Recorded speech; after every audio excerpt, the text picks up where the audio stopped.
In the know, non-stop Vikings talk. It's Purple Daily on Score North and ScoreNorth.com. Welcome in to a little Feedback Friday episode here of Purple Daily, presented by our friends at Surly Brewing Company and also TCL. Enjoy more of the things you love with TCL, which is one of the world's best-selling consumer electronics brands. They have a new lineup of award-winning TVs delivering the most entertainment with stunning resolution, all at an affordable cost.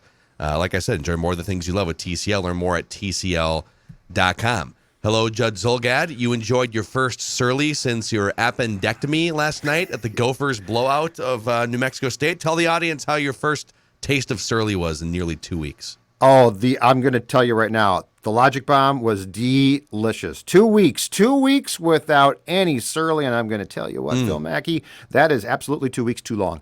And so I rectified the problem by bringing my Surly before I die. Couple cans of that, and then a six-pack of my summertime favorite, which has been the Logic Bomb, and it was all delicious. Football season is here, and you know what that means, Phil? That means it is time for Surly. That can be a Furious, Logic Bomb, the Supreme, the Fall beers. They are all absolutely delicious. And as always, we appreciate our friends at Surly for sponsoring us here at Purple Daily. Show us your cans at JZolgad on Twitter, or heck, show us your taps if you're in the bar. Show us your cans. So this is a Feedback Friday edition of Purple Daily. We sent our guy Dex to the cabin for a long weekend so he can get prepared for football season to start. Of golf today. Yes. On Friday. 27 holes of golf. Who does that? He's going to be, it's it, man. Anytime you can play more than 18, it's quite the day. So we'll keep an eye on Declan's alcohol consumption on the golf course over 27 holes. But in the meantime, let's get to your comments, concerns, questions, critiques of the show, of the Vikings. We like to turn the show over to you guys here on Fridays for Feedback Friday. And we'll start with David Winter here via the Score North app. You can always send us stuff through the Score North app. We just hit 10,000 followers on TikTok. All of the comment sections we are monitoring. But he says, let me get this straight. The Vikings get rid of Kellen Mond and Sean Mannion. Okay, understandable. But then they go get Nick Mullens and David Blough. That's how you pronounce it, right? David Blough? Yeah. Okay. Yeah. How is that any better? Why don't they call Cam Newton, bring him in? He's only 33 years old, played in the Super Bowl. I know he's not what he used to be, but I trust him more than the other four guys. Just mentioned, you guys can you make sense of this? I'm at a loss here. Absolutely, I can. So yes, Mannion and Mond washed out. They were bad, and I give him credit. Kevin O'Connell, in his press conference on Thursday to talk about the cuts with Kwesi alongside, basically said what we have been saying on this show for a long time, and I feel like fans are like, oh, you guys you're being dramatic, but he said this, and he's right. Putting Kellen Mond into a game would be unfair to Kellen Mond and the team.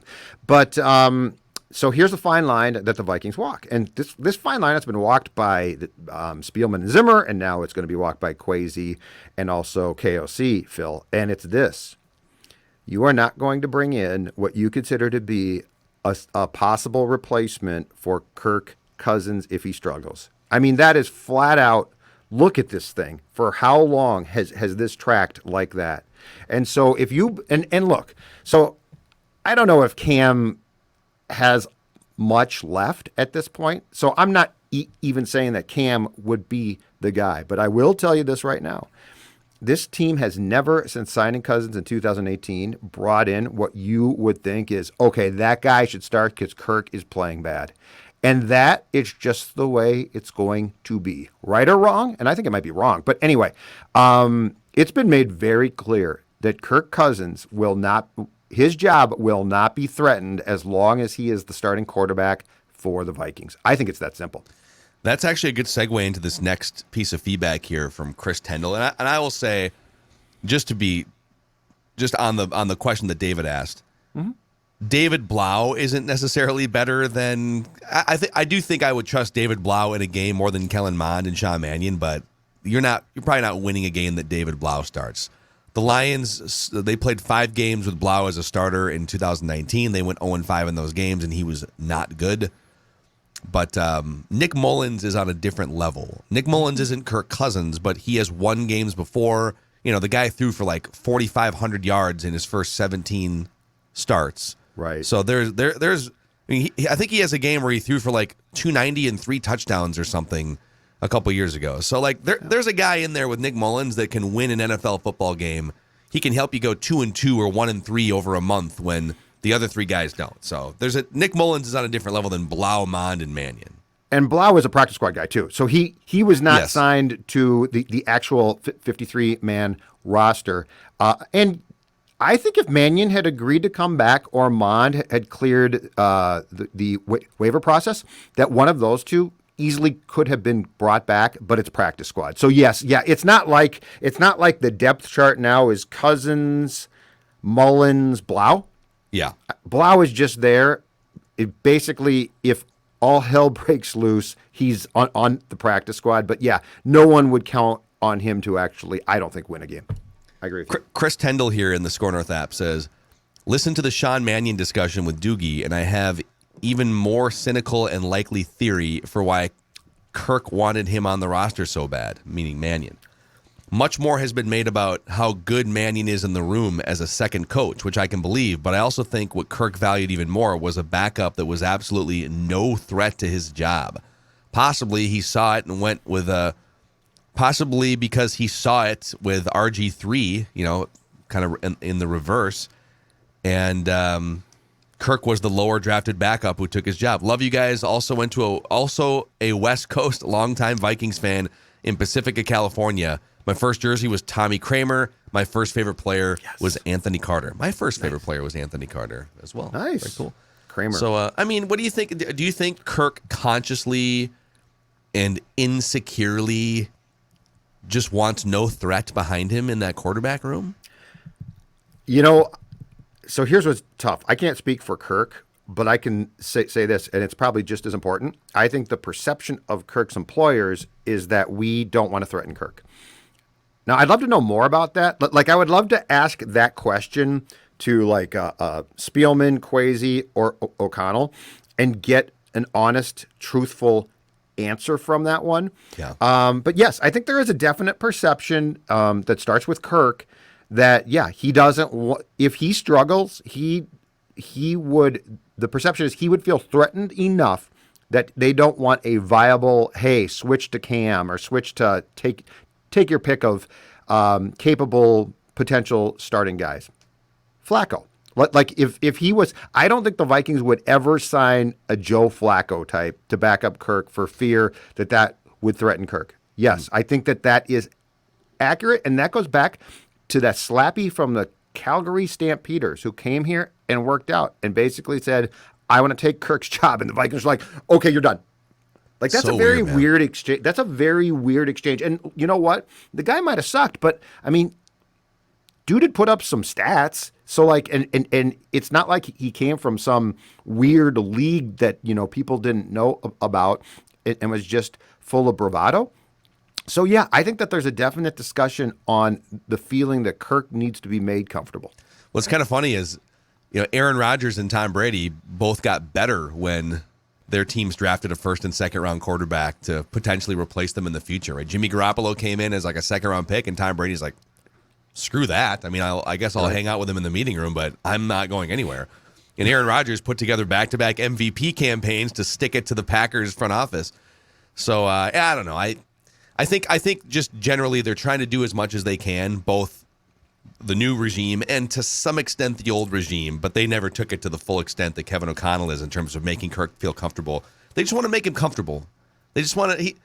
He's not the most self-assured guy. He's not the alpha self-assured guy that you might see with Brady or Russell Wilson or Patrick Mahomes, and so you're kind of trying to prop him up a little bit. Kenneth Cook via the Score North app says, hi, my name is Kenneth. I live in Arizona with my wife. We work in Nevada just across the river, and I am originally from Minnesota. The first 14 years of my life, found your station via YouTube, and I love your shows. Thank you. To all of you who have just stumbled into us on YouTube, we love hearing that. As guys who grinded AM radio for years and years, and like we had so many conversations for years about how, man, like how do we reach people that aren't all due respect, 55-year-old men that are just listening to AM radio, and we'll take you guys too. We appreciate you listening to our show, but it's kind of funny that putting our stuff on YouTube the last few years, it's like, oh, there's this whole sea of people that consumes content in this way. Okay. Yep. Amen. E. Felt via the Score North app says, Emir Smith-Marset to the Bears. Of course. Looks like the Chicago Vikings get revenge in Week 5. How worried are you that the Bears in the division just picked up a potential hidden gem of a wide receiver? Didn't they get Armon Watts too?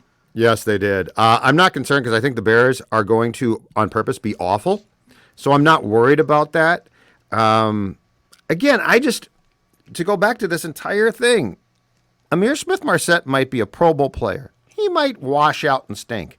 I'm just surprised that he was waived with all of the choices of guys who I think might not have been claimed. But yeah, I firmly expected that the Packers or Bears would claim him. And you know what? I got no proof that he's not going to be a good receiver. He struggled at punt returns. But we've talked about this 1,000 times, Phil. 1, that's a really tough job. That's a tough job. 2, he was being asked, as far as I know, to do it for the first time. And, that's not just, hey, in 4 weeks, I become an expert punt return guy. It's one thing to return kickoffs where you're standing there. If you come out of the end zone and the ball is, end over end, we're talking about a spiraling football coming down from the ceiling of the stadium, and you've got to secure that thing with a guy on top of you and then possibly take off. If they, at the end of the day, said, okay, ISM can't return punts, so he's going to be waived, I fundamentally think that's a mistake. Now, if they said he's dropping balls in practice and he's not good, which I did not see, but if that's the case, I get it more. He's the one guy from that 2021 draft class that personally I thought they're just cutting Spielman guys at some point to cut him. I would not have waived him. I will go back to, you have 3 backup tackles. Oli Udo, in my opinion, clears waivers. But So, maybe back they to your wanted, practice squad, maybe. it might just be that philosophically they want 10 linemen. And so we could say that, well, Oli Udo's not very good, but Right. okay, then it would have been someone else would have been the 10th lineman. That it wasn't like a lineman or Emir Smith-Marset. Maybe they stood firm saying we need 10 offensive linemen. I don't disagree with that. The problem with that thought process is now you don't play your first game until a week from Sunday. 2, the roster construction is in constant flux until then. So I could have easily kept Smith-Marset, waived Oli, gotten him through probably the process there, added a 10th guy back. The roster construction idea to me is constantly changing and potentially evolving and is incredibly fluid. And so I think a few of their moves might be guys who are new at what they're doing. Yeah. Not exactly understanding the process completely. That does not mean they're screwing up. Please do not tweet me and say, I think, these guys, you're bad. I'm not down on them, but there is definitely a learning curve. I'm also curious here, just quickly too, Phil. I'm very curious. I have started, and I got a tweet about this, and I tend to agree with it. There are definitely some Ryan Grigson fingerprints on some moves, and I'm going to tell you right now. Oh, wow. I'm a little skeptical of Greasy Griggs and fingerprints. I see some but I mean, Kwesi's new, and Kwesi, the press conference that he did with KOC Thursday was interesting. Kwesi's definitely that entire USA Today, the Rams comment and Cousins thing has gotten him gun shy. He was a different guy at that podium, and I'm just saying, I think Grigson here is here to provide advice, which is fine. But it's not like he had a great GM career. And so I wouldn't just default and say, well, if Grigson's deciding it, it's great. So I'm poking some holes in some things that seem a little bit odd to me at times. That press conference was interesting. That both KOC and Kwesi looked just very sullen. I think they were trying to Kwesi convey, definitely did. Yes. Yeah, they tried to, I think, convey that it's been a very difficult week because we love all these players, and I couldn't tell if they were just trying to make it so that, hey, we're trying to be respectful to the players that we cut, and so we don't want to come up here and be all jubilant. Sure. Some other people were speculating that it looked like they just got done fighting. Maybe mommy and daddy were fighting over something, that maybe there was some roster disagreements. This pure, total reckless, pure speculation. I love it. I love that speculation. But great. That's going to happen, right? This is the thing that's interesting is like these guys both come in. They're very likable. They're charismatic guys. I think they've impressed pretty much everyone.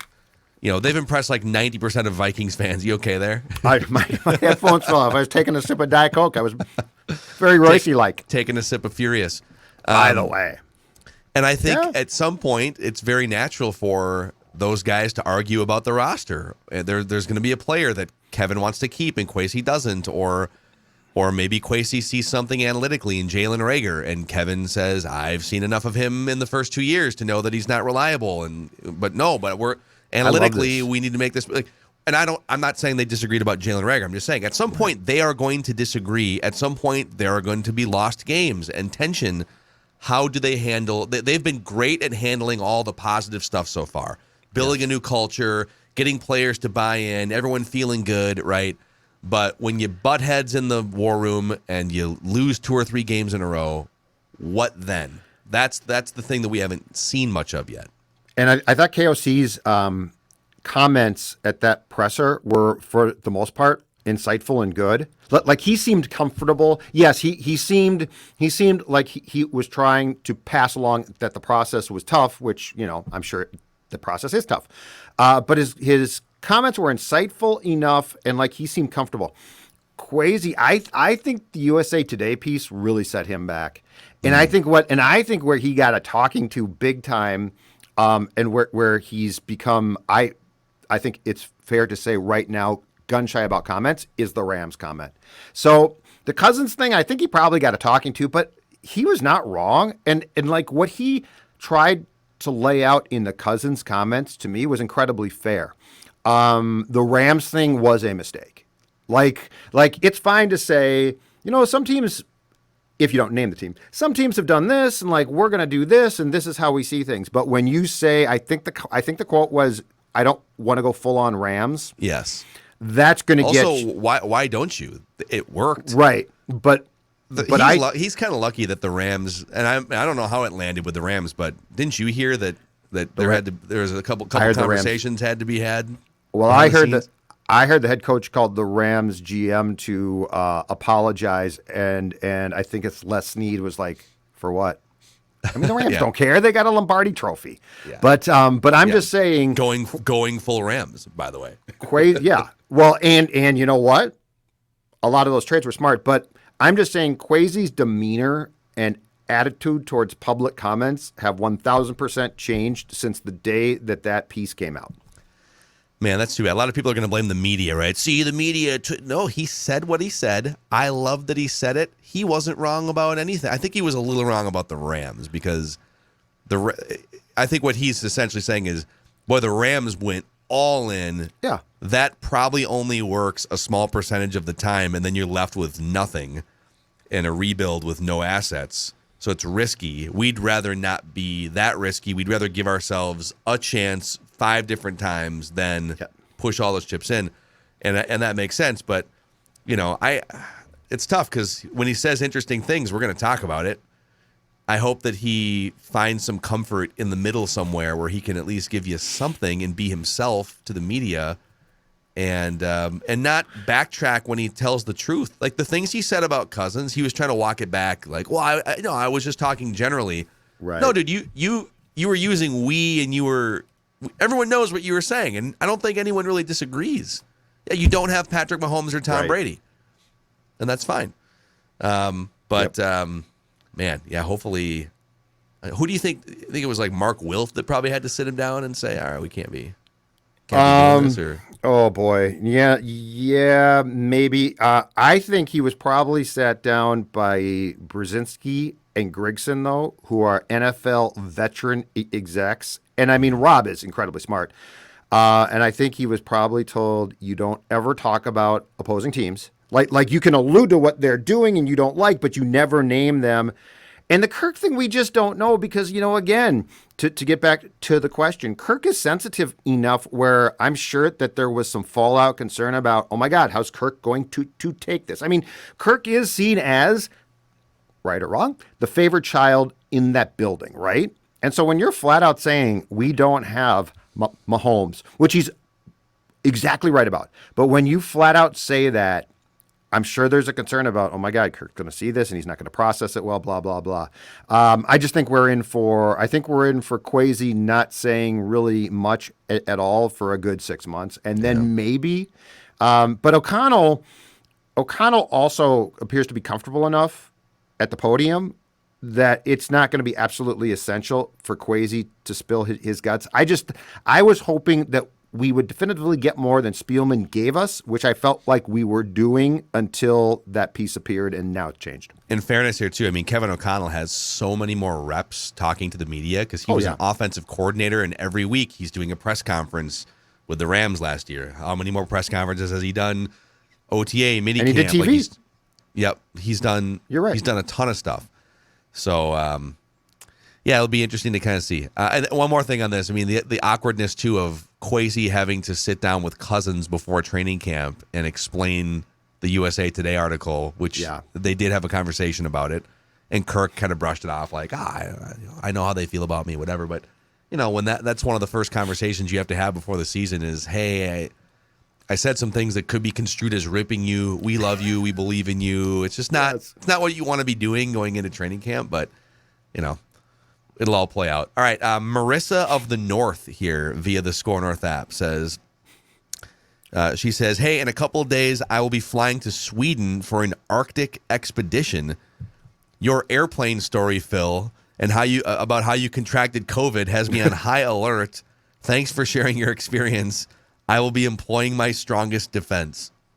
I finally tested negative yesterday. So 12 days of testing positive, and I would say like 9 days of either aggressive or moderate symptoms in the last few days. I'm finally better. So don't ever allow, the seats are the seats. The assigned seats are the seats.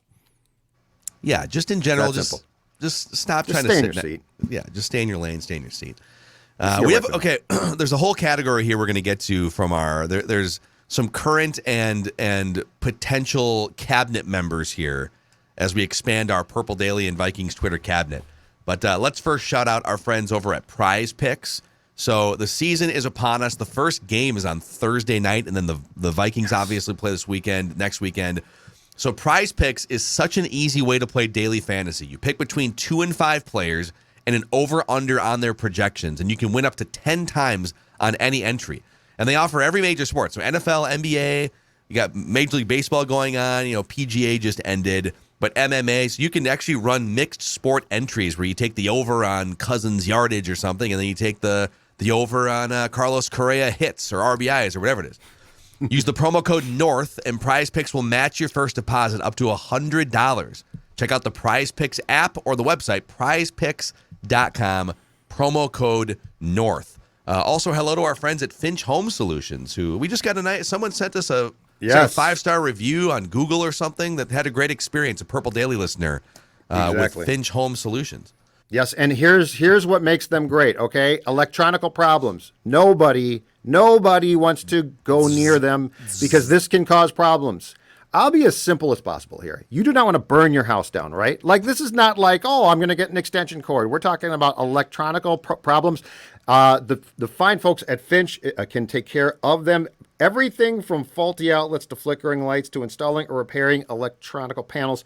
And now you're saying, but I mean, Judd, that's expensive. I mean, what am I going to do here? Finch is offering a free home safety inspection to all Purple Daily fans. Free home safety inspections. So if you got a problem here or there and you're like, I don't know about this, well, they will come out because you are a fan of PD, and they will check it out for free. 612-357-2604. 612-357-2604 or online, finchhomesolutions.com.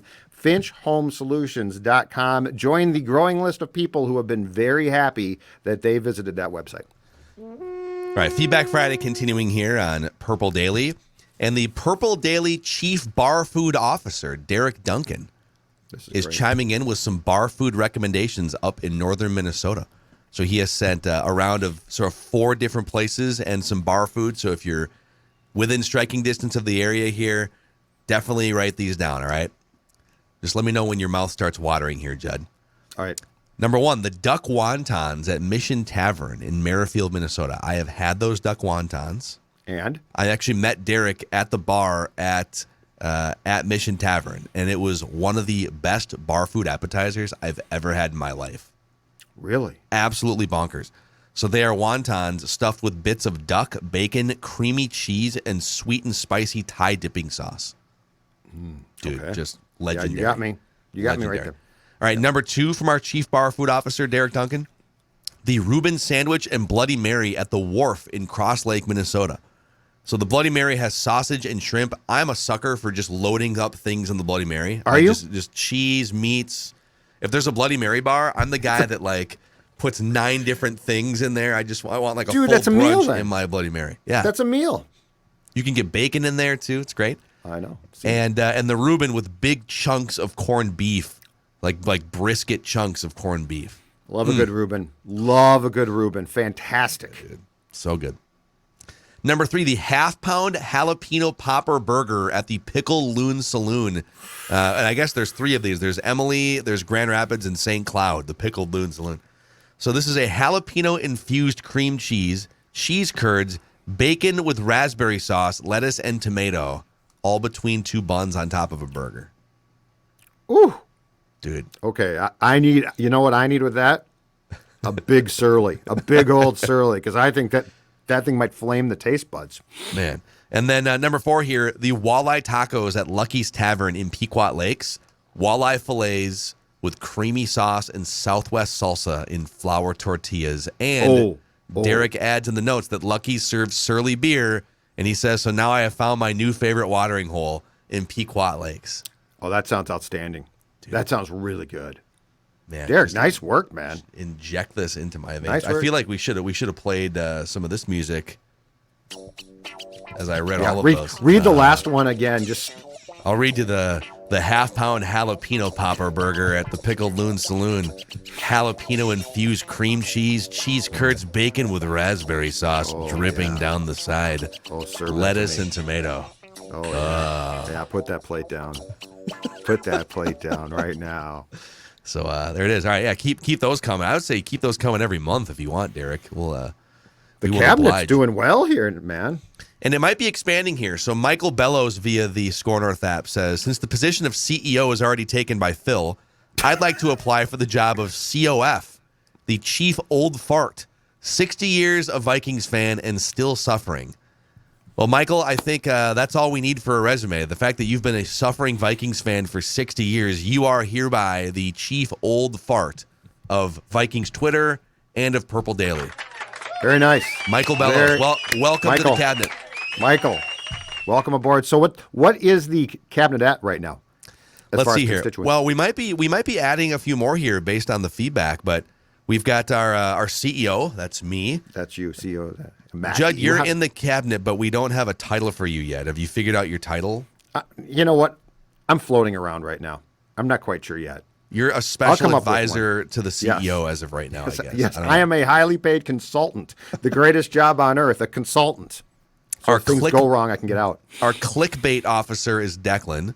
Yep. Our chief meme officer is Jason Barnett. The QB Wins ambassador is Eric Eager from Pro Football Focus. The regional manager of Midwest Mock Draft Scouting, Iowa region, is Mario Rossi. Okay. The president of draft operations, both football and beer, is Tyler Fornes. The chief bar food officer is Derek Duncan. The vice president of operations for women over 40 who used to know the words to Go Into Miami in 1998 is Stephanie Churchill. Okay. And then I believe we also added the vice president of the Southern Tennessee division of Heartbroken Fans, Jim Bicknell. And we got a few more here. I'm just going to read through some of the feedback here because we might be adding more here. Kristen Kuhn via the Score North app says, hey, Phil, first time I've written in, but I've been an avid fan of the show since January. After seeing the podcast on Saturday on YouTube, I would like to submit my application for the official Purple Daily music director or whatever title you want to come up with. Not sure what this job would entail, but I feel like music is the way to get people pumped up and motivated for games and to cheer for our favorite Vikings. My qualifications include being an elementary music educator for over 20 years and a lifelong Vikings fan. Oh, yeah. Thank you for the opportunity to be involved in your cabinet and your consideration of my application. Love the show. You, Jugs, Declan, all make being a Vikings fan so much more fun. First of all, I think your DJ name, Kristen Kuhn, is going to be DJ K squared. So when you're actually out and about and you're, maybe you're DJing for, the pregame festivities, you are hereby DJ K squared. And John, I think we do have an opening for Vice President of Purple Daily Music Operations. And so, well, now it's filled. Kristen, yeah. Congratulations. It's that easy. Well, you got to send in, she sent in her resume, right? She's been a music educator for over 20 years, lifelong Vikings fan, and we have a vice president job open. So there you go. I love this cabinet. Just continues to grow. Dylan Ray via the Score North app says, I would like to apply for a position within the Score North and Purple Daily cabinet. I'm a regular listener and a commenter on YouTube. I've been on Ventline twice, never miss a day consuming the content. I think I am best suited as a chief brand officer of odd and oddly specific takes. Some of my credentials include live tweeting the first half of the third preseason game, paying specific attention to Ryan Wright's holds. On one of my Ventline appearances, we actually dove into disc golf. I'm hoping that one day I can get on Write That Down to showcase my specificity. Thank you for the consideration. Love the content. Keep grinding it out. Thanks, Dylan. Dylan, I think we should make you the chief disc golf officer. That's like a whole wing of the company that's unexplored here. That's a lot of fun. It's a great hobby. So I think Dylan Ray is now the chief disc golf officer of Vikings Twitter and Purple Daily. Does that work for you? Congratulations. Absolutely. Yeah. Beautiful. Amazing. Okay, and then Tim Hamill via the Score North app says, hey, longtime Purple Daily listener, way back to the Matthew Collar days when he used to host the show. Oh, yeah. I'm coming at you from Los Angeles. I'm writing to you first to express an interest in a no-show cabinet position in Vikings Twitter's West Coast operations. Like the kind of job where I get a card key, but the interns can borrow my cubicle because I'm pretty much never there. I love this. All right. I love this guy so far. Secondly, I just bought a ticket and booked my trip to Minneapolis for week 1 against the Packers. This will be my third time going to a home game. I'm originally from Connecticut, so no geographical connection to the Vikings, but I fell in love watching Anthony Carter when I was 7. Even though all my other favorite sports teams are New York teams, I am considering making this trip to Minneapolis as an ultimate sports viewing experience. Twins and Gophers both have home games that weekend. United are on the road, unfortunately, but do you think I should try to make it happen? I get in town on that Friday morning. If I did make it happen, would this make me a lock for a position in the Vikings Twitter cabinet?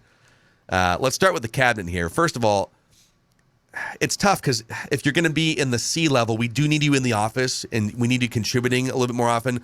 So I think we can make you a senior advisor for West Coast Vikings operations. Yeah, West Coast. Yeah, exactly. A senior advisor. You can just kind of swing by the office in home your based. Sandals. Yeah, he's home based. Yeah, no, that's great. Yeah, and you can work remotely too. Just so you know. Right. If you can stop in the office like once a month just to make sure that you dust off, the shelving and stuff, just make it look clean. I love this. So Tim Hamill, you are hereby the senior advisor for West Coast Vikings operations of Purple Daily and Vikings Twitter. So here's my advice. So does he say what time he's going to arrive on Friday? I think it says Friday morning sometime. Okay, I would try and take in the Twins game on Friday night. To be honest with you, that Gopher game, it should be just a slaughter. So I probably wouldn't concern myself with that. I'd go Twins game Friday.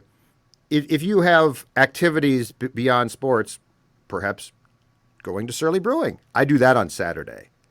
Because I don't think the Saturday, I think you should use that as a day for yourself. Here's an idea. Because I agree. You don't want to sit in that. You don't want to sit in that. The Gophers are playing like Western Illinois or something. Yeah, it's not going to be. You're going to not going to be a great game. But what you could do is you could hang out around campus. You could go to the Nadine Babu tailgate in the Sky Yuma lot. Sorry, Nadine, I'm putting strangers in your tailgate now. Judd will be there. Yeah. Go to Surly for a little food, a little drink. Maybe go bum around. You can even go to a campus bar. Is Stub and Herbs still open? Oh yeah. So go to a classic like Stub and Herbs down the street from the stadium. And then what I would do, this is my own personal preference, especially if it's nice out, It's beautiful in September in Minneapolis. Go check out like the St. Anthony, Maine area. There's a bunch of bars down there. Skyline views. Just go walk around down by the river. Go to like the Hideaway or something. They'll have the game on TV down there too. Go bum around. That's what I would do. Definitely go to a Twins game. Yes. I might go sightsee a bit, but then I would for sure go and see my friends at Surly. Yes. Because that's a great place to sit and if nothing else, people watch. Yes. So there, our cabinet is expanding. We just added a few I love more this. people to the. So our cabinet's how strong now? How many? So strong? we now have, it looks like 1, 2, 3, 4, 5, 6, 7, 8, 9, 10, 11, 12, 13. We have 14 positions filled in the Vikings Twitter and Purple Daily cabinet here. Okay, so I feel like we need an East Coast wing as well. Because if we got the West Coast filled, I feel like we need an East Coast, perhaps a South. Florida? International too, dude. We don't forget about international. Right. Yeah, the people from like Germany and stuff. Yeah, let's get that filled. I feel like the world needs to be filled. We need Moritz Boehringer needs to join the cabinet. Yes. Oh, I like this. So keep your resumes coming. All right. If you have a specific job you're looking to apply for. Some people have asked too, who made you the CEO of Vikings? I was just going to ask you that. Explain that to me. How Phil. are you you're just Mackey's just the CEO of Vikings Twitter? Thinks he runs the show. Listen, talk to the board of advisors. The board of directors, I should say. Yeah. The board of directors voted me CEO, and I take it very seriously. And it was a shocking. If you have a problem with me being the CEO, then A, you're fired, but B, go talk to the board of directors of Vikings Twitter. Yeah. A shocking change too, because I mean you were up against some, let's just say, stiff competition. Oh, and the board came back with your name, and we were all like, "Whoa, are you sure? Are you can sure?" he handle that? There were some folks at the flagship up for this very same job, and like you out of nowhere got it, and there's resentment, anger, but most importantly, you got to be on board, or Phil will fire you. I think the board of directors felt like I brought a more fair and balanced view on the Minnesota Vikings and Vikings Twitter, and was willing to potentially have difficult conversations for breakfast when the team needs it and when Vikings Twitter needs it. Fair and balanced. Thanks, Bill Riley. All right, Tyler Sternhagen via the Score North app says, "Sports Dad, F these guys. I'm 31 and F this false purple positivity BS. Call it like it is. I seriously almost take everything you say, Sports Dad, as 100% facts. I wish we could do our own Frankenstein experiment where I could take your brain and put it in my head and hold your vast sports knowledge for a day. Keep up the good takes, and honestly, I need more. I love it." And then Ben Siaka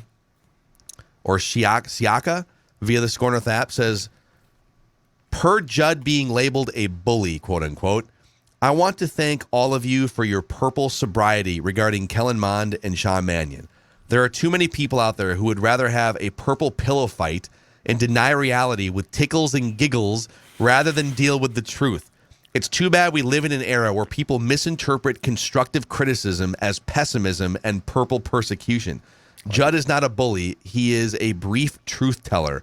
Purple Daily's realism is what drew me in. Your honest assessments are what keep me listening. If we want to win a Super Bowl before we die, we must maintain truth, even if it hurts. Keep up the good work." Wow, dude. Wow.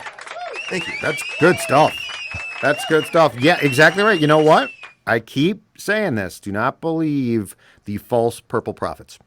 A lot of false purple prophets trying to sell you on things that aren't going to be good. Ultimately, the goal is very simple. A Super Bowl title. And I will say this. O'Connell made enough comments in discussing the roster cuts that I liked. I mean, it was certainly not frontal, but it was stuff I liked. Like, I love it when a coach will say, and I don't know if he'll continue this thread, but it's a great thread, Phil, when a coach will just honestly say it would be unfair to play him. Like, that's as harsh of criticism as you can have, but that's exactly how they think. And the fact he shares that to me is 1,000% being on the right track. It is. It is. Do you think about how demoralizing that would be to hear if you're Kellen Mond or Sean Mannion? I mean, he was saying it more about Kellen Mond specifically, but he's telling you he almost feels bad for you, how unprepared you are to go into an NFL game. Yes. So instead of being a a D word and just saying, hey, he's not good enough. He comes out with this brilliant, sympathetic tone and says, yeah, we care about all these players. We love all the work that they've put in. And we just decided it would not be fair to Kellen. And he's growing as a human and as a player, but it would not be fair to Kellen to put him into a game. He would be one bad hit away from going into a game, and that just wouldn't be fair to him. Translation, he's garbage. Yes. Yeah. And what he didn't say, but by extension he sort of did say, is this. The sentence does not end with, it wouldn't be fair to Mond. The sentence ends with, it wouldn't be fair to Mond or the team. Yes. But I mean, he's right, and that's exactly what I want to hear. Like he is saying, like, this is why, for all that we might have complained, I don't think our show did at the time, but for all, how could you trade a first round pick for Bradford and he ended up being hurt the next year? I mean, you gave up a first round pick, and we talked about this at the time because it's not fair to the team to play Sean Hill. Mm-hmm. Now, you could have done a better job of being prepared if you had been prepared for not what happened, but if you had said, okay, if Teddy has to miss 4 games, so it's a demerit on the Vikings that they weren't prepared for that, but that trade was made because that was a pretty good team on paper, and it wouldn't be fair. Like, that's one position where, hell, you know what? It wasn't fair, and this is what I said last year too, Phil. Oli Udoh being moved to guard and playing there was not fair to the entire team or Agreed. him. Mm-hmm. But I mean, those are the things that fans it's are like. It's not fair to Cousins. It's not fair to Jefferson. It's not fair to the guys on defense. Not fair to Bradbury, although Bradbury's part of the. At this point, it's unfair to the team that Bradbury is still the starting center. But when Wyatt Davis shows up out of shape, and I don't know if he just didn't care or what, but anyway, there was clearly a feeling when they drafted him that he was going to step in at right guard. And when you go, oh my God, he can't play, and then you call up Oli Udoh, poor guy at home, is like, I'm a backup tackle, right? And they're like, oh no, you're going to play right guard. That's not fair. Yep. So, well, there you go. We appreciate all of your feedback, your comments, some of the positive comments, man. We really appreciate that. And we're happy to add a handful more members to the Vikings Twitter and Purple Daily cabinet. Some C-level, some vice presidents in there, some senior advisors, some really good stuff here from all of you. And that's a wrap on today's episode of Purple Daily, Daily Vikings Entertainment. Don't forget Vikings Vent Line, the most fan-friendly and interactive show in all of Minnesota sports, exclusively on the Purple Daily YouTube channel right after Vikings games are over. Week 1 against the Packers should be festive, win or lose. And we're looking forward to that, presented by our friends at Surly Brewing Company. So we'll see you guys tomorrow on Purple Daily, Daily Vikings Entertainment.